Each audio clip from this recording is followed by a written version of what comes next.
chaque Français a reçu une lettre dans sa boîte à lettres, en son nom propre. Et cette lettre, c'est une lettre avec un petit schéma.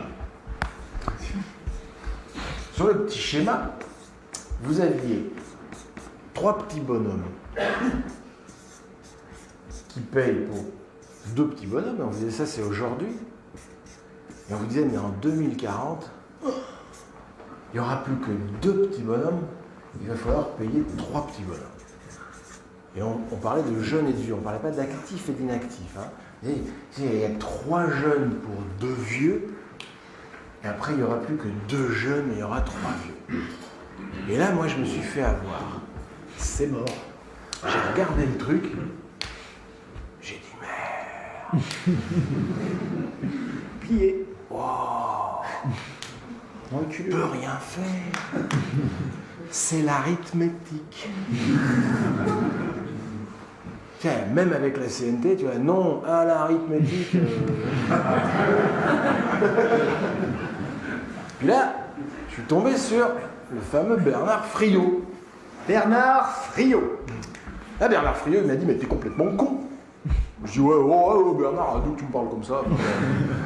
C'est pas passé comme ça, hein. C'est un grand monsieur, il est docteur en économie, docteur en sociologie, prof à Nanterre, bref. Donc, bref, Friot, il me dit, mais enfin, ça marche pas ton truc là de jeunes et de vieux, réfléchis. Si tu suis le raisonnement de Raffarin, alors, en 1945, il y avait, je sais plus, 15 millions, 20 millions de paysans pour nourrir, 15 millions de paysans pour nourrir 30 millions de Français, oui, en 45. Et puis alors, comme on sait qu'en 2010, il n'y aura plus que 1,5 million, moins d'1 million de paysans pour nourrir 60 millions de Français, on peut prédire une immense famine en 2010. Logique. 3 égale 2, 2 égale 3. Ouais, j'ai dit, c'est mort. Tu me prends la tête là avec tes paysans là. C'est quoi ton truc là? Je dis, puis là j'ai une idée de génie. J'ai dit, ça marche pas ton truc. Qu'est-ce que tu fais des gains de productivité dans l'agriculture? Et là il me regardait avec un petit sourire. Puis là j'ai fait, oh le con. Mais qu'est-ce que je suis con? Mais je suis con. Et ouais, parce que ce que ne dit pas le petit dessin de Raffarin, c'est que les 2 de 2040, ils produiront autant de richesses par rapport à ceux de 1990 que 4 travailleurs. On appelle ça les gains de productivité. La dernière fois qu'on a doublé le PIB en France, ça a mis 17 ans seulement. En 17 ans, on a doublé la richesse produite. Ça serait faux s'il y avait une récession. Mais ils n'arrêtent pas de nous dire que la croissance sera là. Eux, ils disent ça. Ils nous le disent. D'accord? Et si on prend les chiffres, et là c'est les chiffres les plus pessimistes, si on prend les chiffres les plus pessimistes du Conseil d'orientation des retraites, c'est-à-dire 1,7% de croissance, parce que eux, ils plafonnent, il y aura 2,4. Alors 2,4, c'est d'accord. Mais à 1,7%, on a un doublement du PIB. Juste là c'est mort. Ok, 3, 2, 2, 3, c'est mort. Par contre, 3, 2, 4, 3, on sent bien que c'est gagnable, justement. C'est pour ça qu'ils les ont pas mis, les petits bonhommes. Parce que là, on sent que ça va être un peu dur de passer, mais c'est jouable. Donc ça vaudrait le coup de se battre. La question, c'est pas combien il y a de jeunes, combien il y a de vieux. On s'en fout. La question, c'est est-ce que ceux qui bossent là fabriquent la richesse suffisante pour payer ceux qui sont là? C'est la seule question qu'il y a. La richesse sera-t-elle produite? Oui ou non? Même s'il n'y a qu'un seul jeune pour financer tout le PIB, ça passe.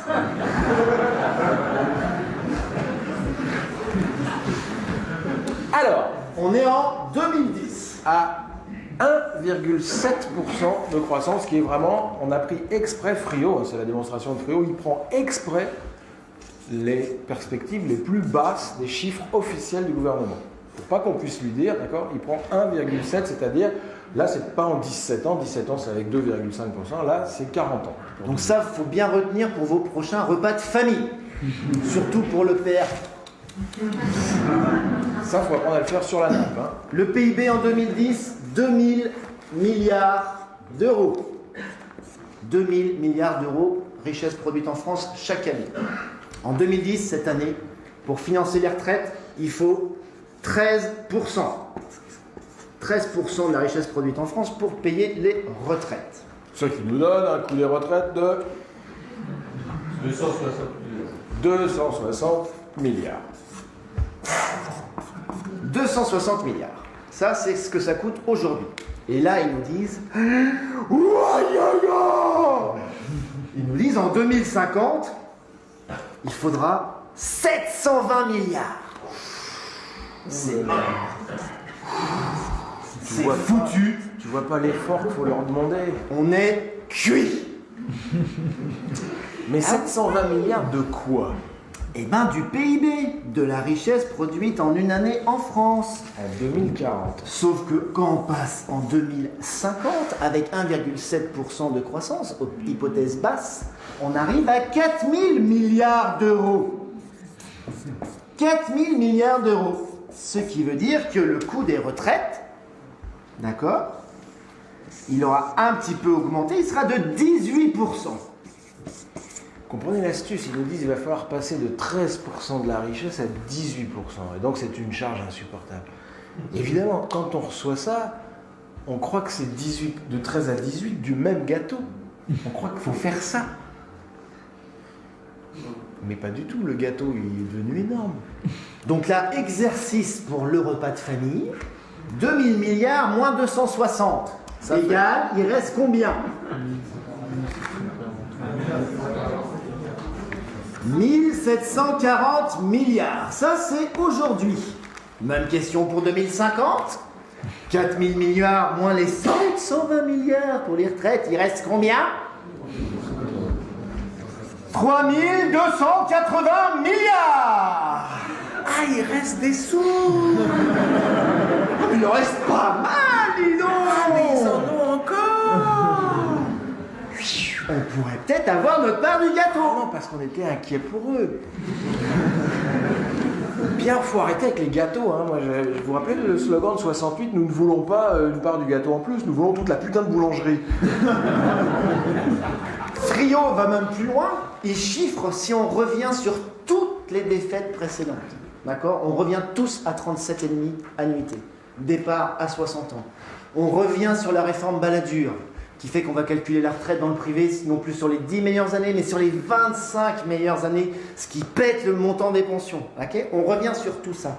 On revient sur la réforme des complémentaires. Il suffit de rajouter 3%. Donc il faut monter à 21% pour pouvoir refinancer la totale. Marc, 21. 3 plus 18, 21, ça va ?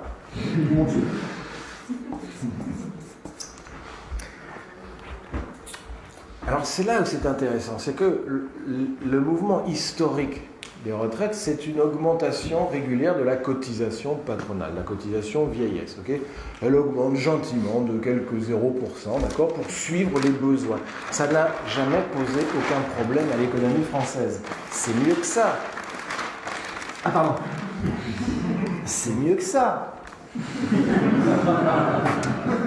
Pas du tout, c'est de l'autre côté. C'est qu'en 1944... on pourrait prendre une feuille pour faire ça, parce que ce serait pas mal. En 1944, il fallait quel pourcentage du PIB pour payer les retraites ? En 1960. 50 ans. Pardon ? En 40 alors. 40, 70. En 1970, il fallait quel pourcentage du PIB ? Bref, sur la même période de temps qu'on nous annonce catastrophique, d'accord, on prend la même en arrière, d'accord. Il a fallu produire combien ? Il a fallu passer de... Là, maintenant, on est à 13% pour financer les retraites. Ça, c'est aujourd'hui. En 1970, on était à combien, il y a 40 ans ?